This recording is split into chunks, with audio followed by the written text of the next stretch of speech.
Je voudrais terminer avec l'emploi, Geoffroy Roux de Bézieux. Est-ce que vous croyez au plein emploi en France? Oui, je pense que c'est pas Vous impossible. pensez que c'est possible? Alors le plein emploi, ça veut dire 3-4% de chômage. 3-4%. On est à 8%. On est tendanciellement 8%. vers 7. Moyenne de l'Union européenne, 6,9%. L'Allemagne, 3,6%. Les Pays-Bas, 3,1%. La Belgique, 5,9%. Donc le plein emploi, c'est autour de 5%, en France. Vous y croyez? C'est possible, et je vais vous dire à quelles conditions. Oui. La condition numéro 1, c'est la formation.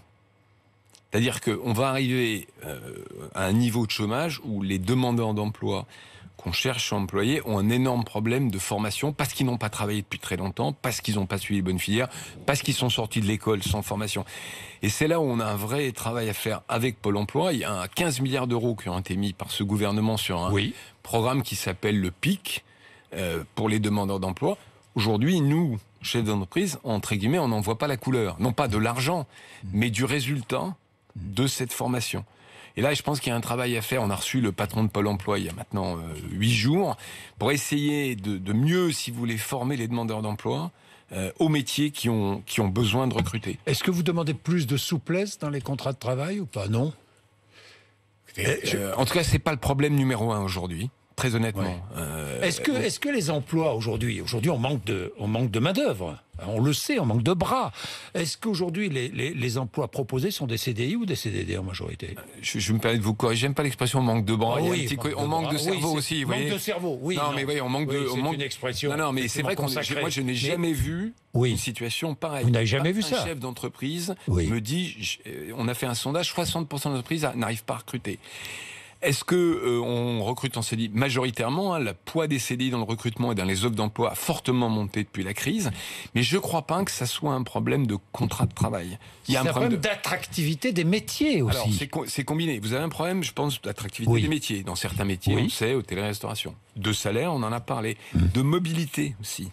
Il y a des régions qui sont au plein emploi. Vous me demandez si c'est possible. Vous allez à Laval, vous allez en Vendée, vous allez même en Charente. Vous êtes dans des taux de chômage qui sont proches du plein emploi. Mais il y a des endroits, je ne vais pas citer les villes, où on est à 13 ou 14%. Donc on n'arrive pas à faire déplacer les gens pour un emploi. C'est vrai d'ailleurs en mobilité interrégionale, c'est vrai aussi en micromobilité. Les Français, dès que ça dépasse 20-25 km, ils ont un problème. Ils ont un problème de pouvoir d'achat. De pouvoir d'achat, de dépenses contraintes, évidemment. Donc on boucle avec le salaire. On boucle avec le salaire. Et puis, je parlais d'attractivité du travail. Et puis, il y a ce phénomène de salariés qui travaillent pendant 6 mois, 1 an, puis qui arrêtent. Mais on voit ça avec les infirmières, par exemple, ou infirmiers. On voit ça même dans l'éducation nationale aujourd'hui. Ce qui montre d'ailleurs que c'est pas juste un problème d'employeurs privés, entre parenthèses. Non, c'est vrai aussi dans le public. Oui, effectivement, il y a des métiers où finalement les conditions de travail font que les gens ne restent pas. L'hôtellerie-restauration a ce problème. Ils travaillent, je pense que vous le savez, sur éviter tous les week-ends travailler, éviter la coupure entre midi et le soir. Donc oui, on doit travailler aussi, nous les employeurs, privés ou publics, sur l'attractivité des métiers.